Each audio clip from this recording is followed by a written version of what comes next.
first questions in most Manchester United fans' minds are, come on, why is Amorim making all these kind of decisions?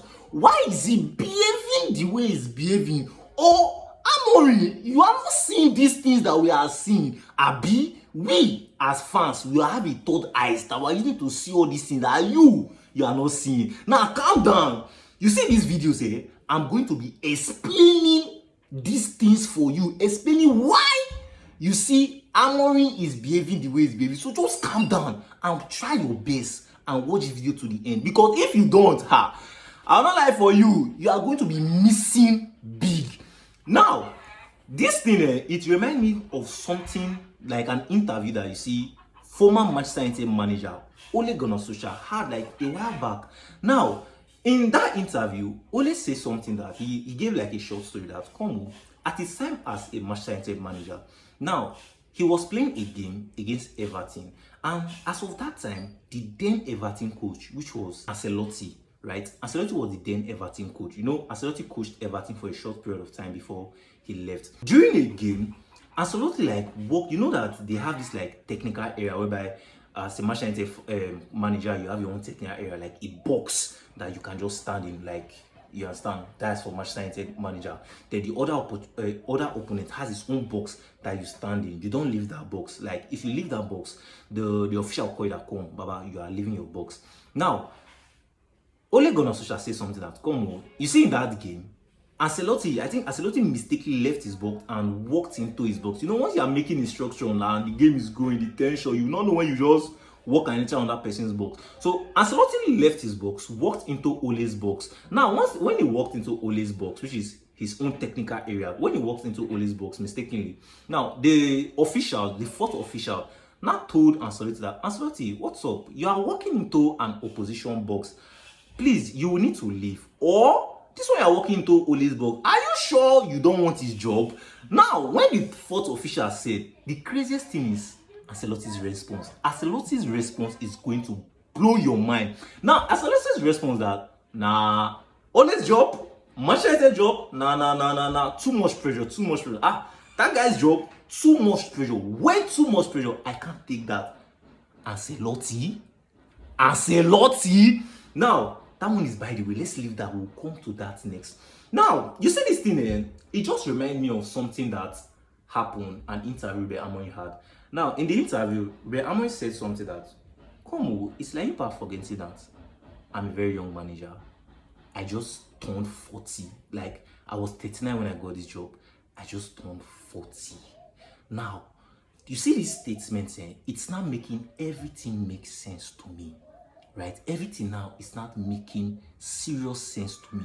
Now, imagine Ancelotti, one of the greatest manager in current modern days football, one of the greatest manager that has like humbled Pep Guardiola, that is like currently the best manager in the Premier League, that has humbled Pep Guardiola, that has won Champions League back to back, won La Liga, won in Serie A, won in the French league, done it everywhere in the top leagues, done it in the German league, right? Open his mouth and say that, come, nah, that job, nah, too much pressure. And as of then, when he was the manager of Everton, Ancelotti was already 60-something years old when he made that statement. Now, talk more of Amorim. I continue going on with this video. If you have stayed up to this point, please hit the like button. If you haven't subscribed, subscribe. Amorim that is just 40.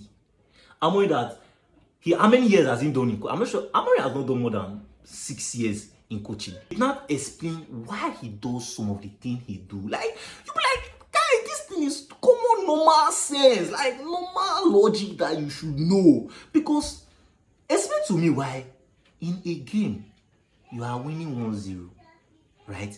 You are not changing Dalot. Jogo Dalot that scored the goal. You are changing him just how many minutes after he scored the only goal for you? You are changing him and bringing in who? You are bringing in Dogu.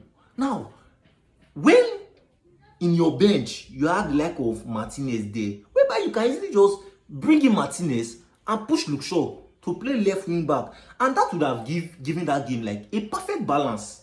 right? Because that game, you are controlling the game. Bringing Luke Shaw in, we give like a perfect balance. Luke Shaw play left wing back. This guy will play the left center back. And it was not like if that game was a pacey game, like pace. No. It's gonna give you that game more balance, more control.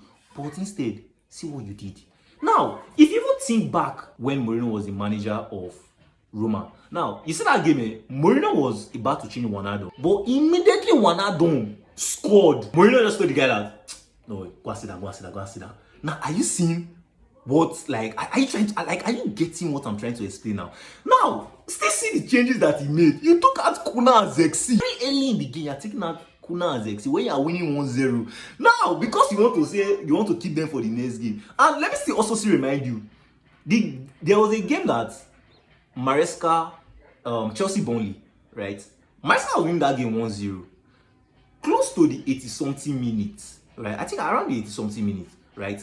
Maresca was about to make a change, bringing in Estavio, an attacking player, Estavio, and taking out, let's say, a defender or a midfielder, bringing Estavio, because he was not comfortable with the 1-0 win. He was trying to win it before Enzo Fernandez now scored. As immediately Enzo Fernandez scored, what happened? He said, oh yeah, Estavio is already 2-0, no need to come aside. Estavio sat back on the bench. Now, are you like, is this thing making sense to you? Why Amorim is behaving the way he's behaving? Because the pressure now, the pressure choked the guy, and he's not matured enough to, like, it's like he does not have that maturity, he does not have that experience to know that, oh, to handle the pressure and say, oh, no, nah, I have to do like this. Because earlier, when after that Everton game, I think there was an interview that came out where Alex Ferguson said something that, come, you're already losing a game 1-0. Why are you still playing with 4 defenders? Right? Why are you still playing with 4 defenders? Take out 1 defender, make the risk. Take out 1 defender and bring him another attacker. When Ole was the manager of Manchester United, when Manchester United were playing PSG in Champions League, what did Ole do? Ole packed out all the defenders, just bring in anybody. What's your name? Your name is, you are an attacker. Enter inside. And what happened? Manchester United miraculously knocked out PSG from the knockout stage in the Champions League round of 16. So it's more like, if you see this guy is not yet experienced enough. He, like, so the pressure now is choking him. And if you see his face, you know that, bro, this guy is madly frustrated. If you've not still subscribed, kindly hit on the subscribe option. It's going to be on this part of your screen. Smash on the like button. Give this video a thumbs up. Stay tuned for our next updates, and you're watching Everything Football.